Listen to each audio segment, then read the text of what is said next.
Kaum muslimin yang berbahagia, judul khutbah khatib pada kesempatan yang berbahagia ini yaitu orang-orang yang merugi di bulan suci Ramadan.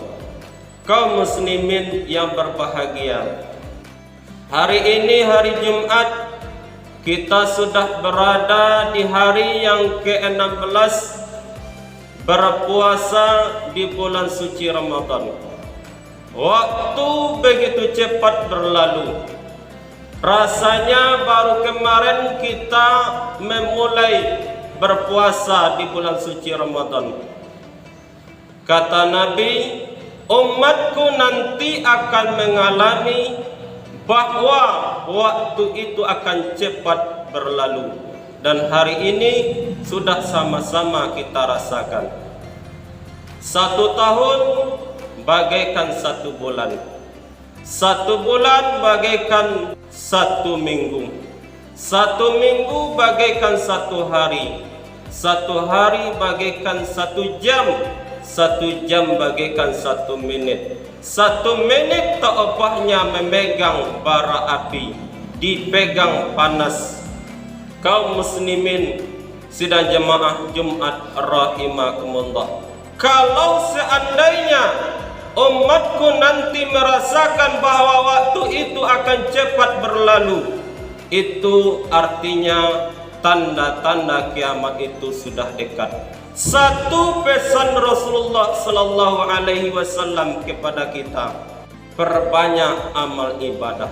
Mumpung di bulan ini adalah bulan suci Ramadan, bulan maghfirah, bulan ampunan, bulan yang seluruh amal ibadah dilipat gandakan oleh Allah Subhanahu wa taala. Apabila kita berdoa, doa kita dikabulkan oleh Allah Subhanahu wa taala. Maka daripada itu kaum muslimin, pergunakan waktu kita untuk beribadah di dalamnya, karena kita belum tentu tahu apakah kita masih bisa berjumpa dengan bulan suci Ramadan yang akan datang.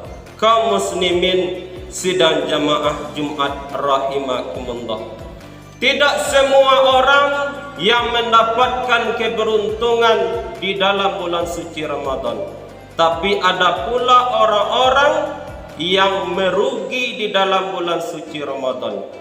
Sebagaimana hadis Nabi mengatakan, kam min shaimin laisa lahu min siyamihi illal ju'i wal atas. Betapa banyak orang yang melaksanakan ibadah puasa, dia tidak mendapatkan apa-apa dari puasanya itu melainkan haus dan lapar saja.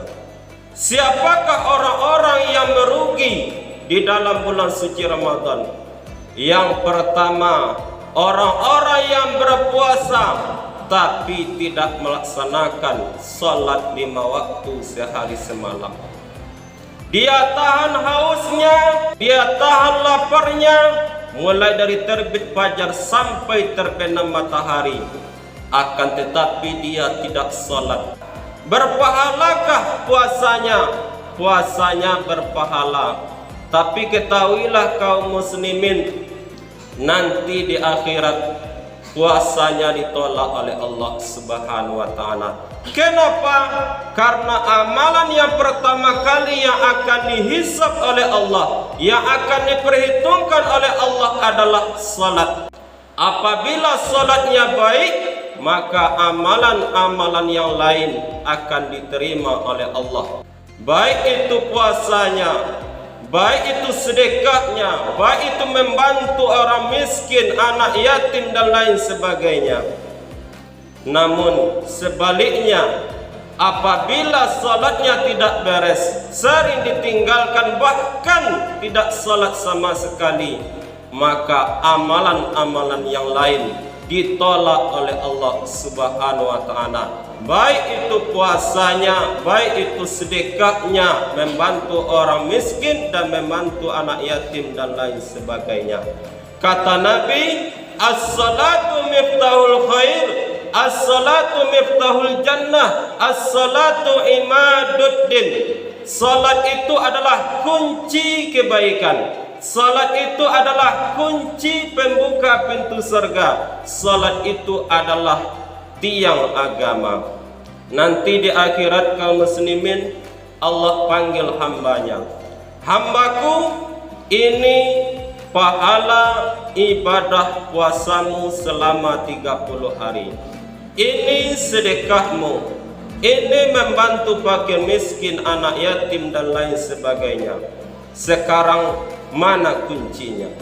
Hamba tadi menjawab, bertanya kepada Allah, ya Allah, apa kuncinya? Kuncinya adalah salat 5 waktu sehari semalam. Hamba yang tadi mengatakan, tidak ada kunciku ya Allah. Oleh karena itu, wahai hambaku, kamu tidak bisa menikmati amal-amalmu, kamu tidak bisa mengambil amal-amalmu. Sekarang silahkan engkau masuk ke dalam neraka.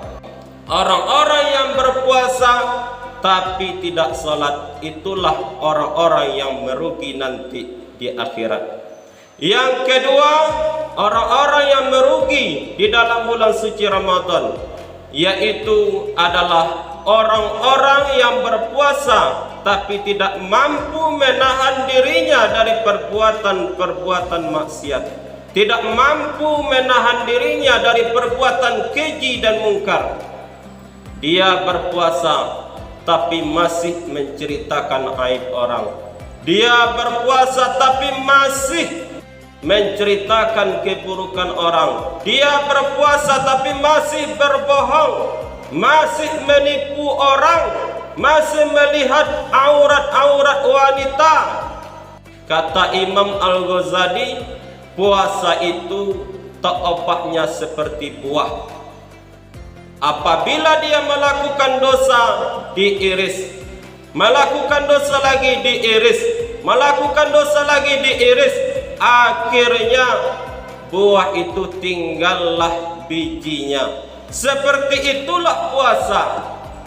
Apabila kita melakukan dosa, menggunjing orang, menceritakan aib orang, menceritakan keburukan orang, maka dikikis pahala puasanya. Menipu orang, kikis pahala puasanya. Berbohong, kikis pahala puasanya. Korupsi, kikis pula pahala puasanya. Akhirnya puasa yang ia kerjakan mulai dari terbit fajar sampai terbenam matahari tidak mendapatkan apa-apa kecuali haus dan lapar saja. Mudah-mudahan kita tidak termasuk orang-orang yang merugi di bulan suci Ramadan. Oleh karena itu kaum muslimin, perbanyak amal di dalam bulan suci Ramadan, karena bulan suci Ramadan ini adalah bulan yang penuh keampunan. Seluruh amal dilipat gandakan oleh Allah Subhanahu wa taala, dan mudah-mudahan nanti kita mendapatkan gelar takwa, la'allakum tattaqun.